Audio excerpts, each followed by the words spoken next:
به اولین ویدیو از ما خوش آمدین.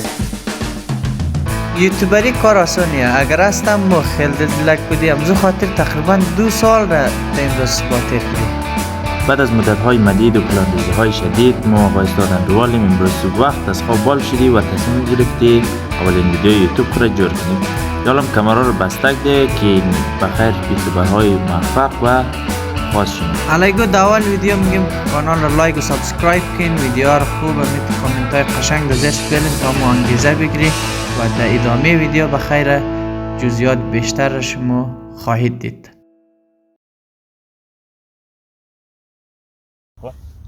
میال داخل فریم نه؟ یس. سلام دوستا رفیقا، امید که خوب باشین، جان ماشین جور باشه دیگه. ما شهرامیم دیگه، یک اندوال دیگه هم در نام سیاه که کوچ میبینین در این طرف در پالیم پشته دیگه. ما قراره که یوتیوبری را ردیم شروع کنی و این اولین ویدیو از مویه و فعلا مایک را میدیم به جناب احمد زیا که گفتنی های خیلی در خدمت شما بگه. سلام جوانا رفقا، کسایی که ما را از هر جای دنیا ما را سینین، بخصوص افغانستان، لیلی های در دانشجویی کابل بچه ها دیگه سلام دیگه. سلام های خبردشم تقدیم نم. احمد زیایم، آقای باقری، شهرام باقری. دوستای عزیز، بچه های عزیز، رفقای عزیز، ما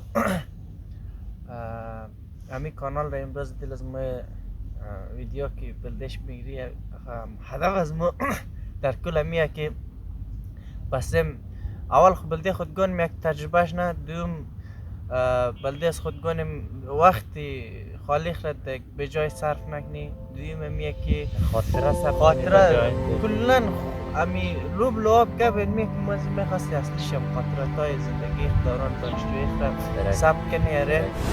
از او پاس مقصد یک چیز دیگه هم هست که بستیم یک خانواده خوب و خوب از هم سندای جور کنی که بلده یک دیگه الهام بخش باشی. مثلا ما شهران برفلان در دانشگاهی خیلی چیزای نو را روشنی، مثلا ورزش منی، درس میخوانی، چیز نی علمی کلن چیزا رو گفتی یک جایی کنی. مثلا شما هم سعی کن، ما ویدیو جور می شما سعی کن خلاصه الهام بخش باشی بلده یک دیگه خوب و با هم دیگه از پاس کلگیم درس بخوانی، پیشرفت کنی، ورزش کنی، کتاب بخوانی، چیزای جدید امتحان کنی.